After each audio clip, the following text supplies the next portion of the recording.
La culture populaire est plus vulgaire, insipide, égocentrique, hédoniste et déshumanisante qu'à n'importe quelle autre époque de mémoire d'homme.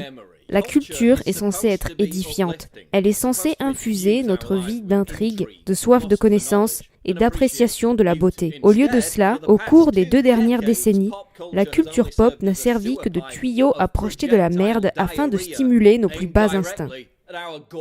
Par sa définition même, la culture populaire a toujours été produite en masse pour la consommation de masse. Mais au cours des 20 dernières années, comme vous l'avez sûrement remarqué, la culture pop est devenue nettement plus vide et obscène. C'est une véritable agression des sens. Pourquoi la culture populaire est-elle si artificielle, plastique, vide, sans signification, grotesque et incroyablement stupide ? Parce qu'à partir du XXe siècle, la théorie critique relativiste postmoderne, épousant le nihilisme des marxistes culturels, a commencé à prendre le contrôle de la société. Le postmodernisme cherche à effacer la distinction entre la haute culture et la culture populaire. Ils veulent tout renverser. Plus simplement, les postmodernistes ont cherché à remodeler la société à leur image, et c'est pourquoi tout est si laid. De l'architecture, à l'art, à la musique, au divertissement, ils rendent tout hideux. Le but, saper complètement les fondements de la civilisation occidentale et la laisser ouverte à la subversion et à la capitulation. Regardez la télévision, la représentation sans fin par la télévision de familles brisées, de figures masculines émasculées, une jeunesse nihiliste, droguée et aberrante, comme les jeunes stars de la soi-disant télé-réalité, pratiquement toujours narcissiques, immorales et à la limite de la folie. Elles n'ont aucune repentance à nous endoctriner avec l'idée que c'est la vraie réalité et que c'est ainsi que nous devrions agir également.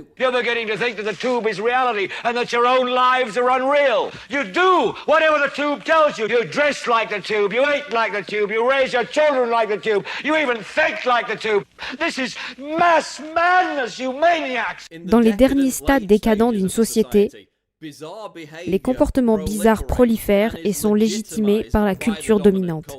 Ils fétichisent la pathologie. On assiste même à l'intégration de la pédophilie par les médias d'information et de divertissement.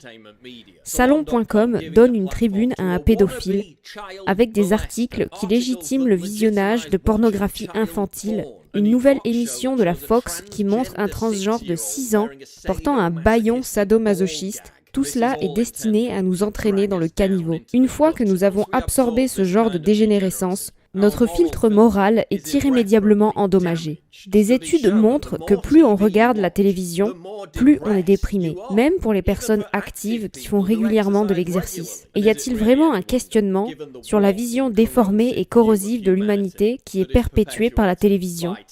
We are their cattle. We are being bred for slavery. The revolution.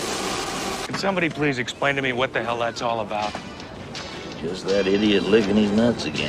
La culture populaire est aussi hyper sexualisée. Ce n'est pas prude d'observer que l'imagerie sexuelle dont nous sommes bombardés par la télévision est infiniment plus présente qu'elle ne l'était il y a 25 ans. Même la pornographie elle-même devient plus laide et plus obscène. Il est documenté que ce processus d'hypersexualisation a normalisé l'infidélité et la trahison. C'est la mentalité « Oh, tout le monde le fait, alors pourquoi pas moi ?» L'hypersexualité dans la culture populaire mène à des relations ruinées et à des mariages ratés. La culture pop nous rend malheureux et solitaires. Regardez le culte de la célébrité. Être célèbre nécessitait autrefois d'avoir un réel talent, même il y a 20 ans. Maintenant, la mesure de la célébrité atteinte est directement proportionnelle au volume de débauche insipide qu'elles infligent au monde. La vulgarité a remplacé le talent. Plus c'est vulgaire et ostentatoire, mieux c'est.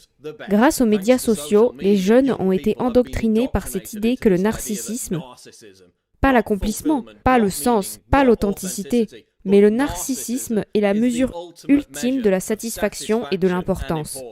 La célébrité n'est qu'un reflet de cela. Alors qu'est-ce que nous recherchons chez nos célébrités ? Talent ? Sens ? Authenticité ? Non. Nous recherchons le narcissisme. Quand on a demandé à des jeunes de 16 ans dans un sondage ce qu'ils aimeraient faire dans leur carrière, 54% ont répondu « devenir une célébrité ». Pourtant, près de 70% d'entre eux n'avaient aucune idée de comment ils pourraient le réaliser. Sometimes when I watch TV, I stop being myself and I'm a star of a series or I have my own talk show or I'm on the news getting out of a limo, going someplace important. All I ever have to do is be famous. People watch me and they love me. Ce n'est pas surprenant que depuis l'explosion des célébrités narcissiques, les jeunes soient plus déprimés que jamais. Les suicides chez les 10-24 ans sont en hausse chaque année depuis 2010. Pourquoi êtes-vous tous si malheureux ? Parce que vous aspirez à quelque chose de complètement vide et inaccessible pour la grande majorité des gens. La culture populaire rend les gens si misérables, les célébrités sont maintenant plus vénérées que les icônes religieuses.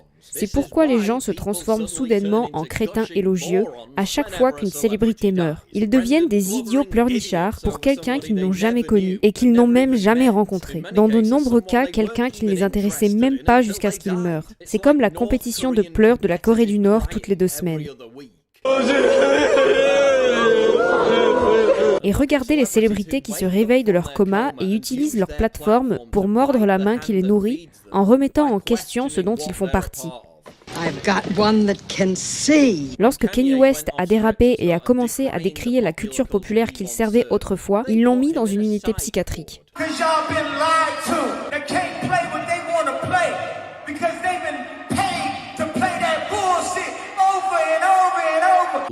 Regardez comment les gardiens de la culture populaire traitent les célébrités qui pensent par elles-mêmes ou qui défient le statu quo. Elles sont immédiatement écartées, parce que toute l'arnaque dépend d'un manque total de diversité, d'une intolérance vicieuse de tout ce qui est vraiment original ou imprévisible. C'est pourquoi la culture populaire est si stérile. Et vous savez, c'est ironique que l'une des émissions de talent les plus populaires s'appelle X Factor, étant donné que l'introduction de véritables X Factor, c'est-à-dire des quantités inconnues dans le système, le ferait s'effondrer. Regardez la musique populaire. La même poignée de personnes qui écrivent et produisent des chansons pour la même poignée d'artistes populaires. Pourquoi pensez-vous que tout sonne de la même façon ? La même procession de rythmes électroniques répétés et de diarrhée verbale qui passe pour de la musique populaire maintenant. La musique est moins diversifiée et les paroles sont plus stupides qu'elles ne l'ont jamais été. Man, rap today fucking sucks bad. They're not even saying words anymore. They just got a hard-ass fucking beat to trick dumbasses like you to make you think you like the shit. On est rentré dans le mur. Il n'y a pas eu un seul mouvement authentique dans la musique populaire depuis un quart de siècle. Et regardez les effets que ça a eu. Les jeunes pouvaient autrefois canaliser leur dégoût de soi, leur colère par le biais de la musique. Pensez au punk, au grunge, au gothique. Maintenant, ils grandissent tous en écoutant du radotage stérile, comme One Direction ou Maroon 5. Oui, nous avons toujours eu de la merde en plastique manufacturée, mais nous avions aussi des alternatives. Maintenant, il n'y a plus d'alternatives. Elles n'ont tout simplement pas le temps d'antenne. MTV avait l'habitude de passer des vidéos de musique alternative. Qu'est-ce que MTV passe maintenant ? 16 ans et enceinte, des musiciens avec un réel talent et de l'authenticité, parce qu'ils existent encore, sont empêchés de défier le statu quo stérile, alors que des presseurs de boutons sans talent, des DJ vomissant du bruit sont déifiés. Les milléniaux ont été privés de la possibilité de diffuser leur rage adolescente et leur aliénation dans la musique ou la sous-culture. Alors, ils se tournent vers le ghetto mental de la politique identitaire à la place. Et ça ne s'est pas très bien passé. Comment ma génération a contribué à faire avancer la culture populaire au cours des 30 dernières années ? C'est humiliant, mais très peu. Sérieusement, qu'avons-nous apporté ? Pouvez-vous nommer quelque chose de positif ? Le gangsta rap, un mouvement qui a encouragé des millions et des millions de jeunes à agir comme des voyous criminels dégénérés. Oui, ça a bien marché, n'est-ce pas ?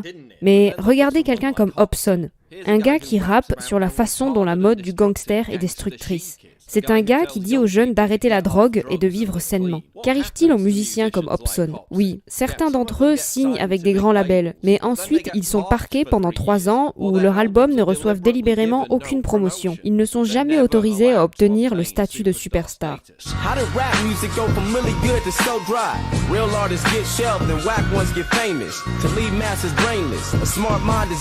Parce que leur message représente une menace pour le marxisme culturel, une menace pour l'identité toxique que l'industrie musicale impose aux jeunes. Regardez la contre-culture des jeunes. Dans le passé, la culture des jeunes était menée par des étudiants. Ils ont créé la contre-culture qui s'est ensuite répandue dans la culture populaire. À quoi nos étudiants s'affairent aujourd'hui? Aux espaces sécurisés, au politiquement correct, au signalement de la vertu et aux études de genre. Depuis quand être cool consiste à répéter les opinions des autres? They are socially conscious citizens and are provoked by the loathsome presence of an unmutual. They are sheep. Depuis quand être cool consiste à écrire des posts laborieux sur Facebook pour montrer à quel point on est progressiste? Comme l'a noté Theodore Dalrymple, la pression à se conformer au canon du goût populaire, ou plutôt le manque de goût, n'a jamais été aussi forte. Tout le monde est pétrifié par la surveillance constante des médias sociaux par ses amis. Reactionary! Rebel! Disharmonious. Reactionary! Et nous nous forçons à avaler cette culture pourrie, juste pour nous sentir en affinité avec nos amis, pour nous intégrer. C'est pourquoi il n'y a pas de contre-culture discernable chez les jeunes. Tout est basé sur la conformité. You must conform. Yes, it is my sworn duty to see that you do conform. Et les enfants d'aujourd'hui sont tellement rassasiés par le déluge de divertissements proposés qu'ils n'ont ni le temps ni l'intérêt de se rebeller contre la culture reçue. Pas le temps de créer leur propre regard. Pas l'envie de se faire leurs propres idées sur le monde. Parce qu'il est tellement plus facile de régurgiter ce que dit Russell Brand ou Meryl Streep. Qu'il s'agisse de la mode, de l'art, de la musique, de la littérature, de la comédie, la culture a été complètement aseptisée. Il n'y a plus de contre-culture. Et c'est pourquoi, à quelques exceptions près, tout le monde se ressemble. Même coupe de cheveux, même barbe, même vêtements, même tatouage sans signification, même cynisme paresseux, mêmes opinions politiques, même perspective. Il n'y a plus d'authenticité, plus d'audace, plus d'individualité. Regardez les arts conceptuels modernes. La guerre postmoderniste contre la vérité absolue a engendré la croyance démente que n'importe quoi peut être considéré comme de l'art. Pourquoi l'art moderne ignore le talent, les compétences, la beauté inspirante au profit de déchets sordides? Littéralement des déchets. Avez-vous déjà visité la Tate moderne à Londres? C'est un bâtiment géant rempli de ferraille, de blocs de béton, d'urinoir, et ça, ils appellent ça une galerie d'art. Mais ça ressemble plus à une décharge. À quoi cela ressemble-t-il pour vous? À de la nourriture pour chiens et à un étron? Non, c'est de l'art conceptuel. Le postmodernisme qui décrète que tout doit faire partie d'un mouvement de justice sociale a également inspiré les féministes à offrir leur fonction corporelle en tant qu'art. Un cul géant a été nominé pour le prix Turner. Nous sommes dans le même monde que celui du film Idiocratie. The years passed, and mankind became stupider at a frightening rate. And the number one movie in the country was called Ass. And that's all it was. For 90 minutes. It won 8 Oscars that year. Alors nous sommes supposés nous agenouiller devant la signification profonde d'un cul de 2 mètres de haut, alors que de véritables œuvres d'art sont renommées, parce que le titre original pourrait être offensant. Regardez le théâtre moderne. Nous sommes passés de Shakespeare et Oscar Wilde à ça. Ils rendent tout ce qui est censé être exquis, hideux et répugnant. Ce qui est censé nous inspirer nous déshumanise maintenant. Quand la laideur est vénérée comme étant la beauté, nous savons que nous sommes dans les derniers stades dépravés d'une civilisation. La culture populaire est si vulgaire qu'elle est souvent citée comme l'un des facteurs de radicalisation des terroristes islamiques. Les djihadistes en Occident s'immergent souvent dans la culture et deviennent ensuite des kamikazes, comme si c'était la seule forme de repentance. c'est-à-dire à quel point c'est mauvais. Jersey Shore et Miley Cyrus sont considérés par les terroristes comme des raisons légitimes d'attaquer l'Occident. Mais sérieusement, quand nous défendons la civilisation occidentale, nous ne parlons pas de culture populaire. Nous parlons de la chapelle Sixtine, pas du Peace Christ. Nous parlons de Beethoven, pas de Bieber. Mais nous nous sommes lassés de ce dont nous avons hérité. Le vrai sens derrière la richesse de notre héritage culturel a été oublié. La culture populaire telle qu'elle existe aujourd'hui représente en fait une menace directe pour la civilisation occidentale, puisqu'elle fournit à nos ennemis une raison justifiable de nous détruire. A civilization is starting to unravel, okay, and that you can find it again and again and again through history. That's a culture that no longer believes in itself, okay, and then what you invariably get are people who are convinced of the power of heroic masculinity, okay, on the edges, whether they're the Vandals and the Huns, okay, or whether they're the barbarians of ISIS, okay. You see them, starting to mass on the outsides of the culture, and that's what we have right now. Si nous permettons que ça représente ce pourquoi nous nous battons, toute supériorité morale que nos ancêtres ont gagnée sera éviscérée en une génération. C'est pourquoi nous devons constamment remettre en question cette notion que la culture populaire représente la civilisation occidentale. Ce n'est pas le cas. La culture populaire transformée en arme, comme je l'ai décrit, est simplement la réaffirmation du marxisme culturel en rendant la culture qui représente notre société complètement vide de sens. Et donc sans gouvernail, elle peut être facilement renversée. Nous devons rejeter la culture populaire sous toutes ses formes macabres, grotesques et déshumanisantes. Nous devons encourager une nouvelle renaissance culturelle qui s'inspire à nouveau de la beauté, du talent et de l'exultation de l'accomplissement humain. N'oubliez pas de partager les contenus qui vous intéressent et un grand merci à tous ceux qui, grâce à leurs dons, me permettent de continuer à traduire des vidéos. Bon visionnage à tous.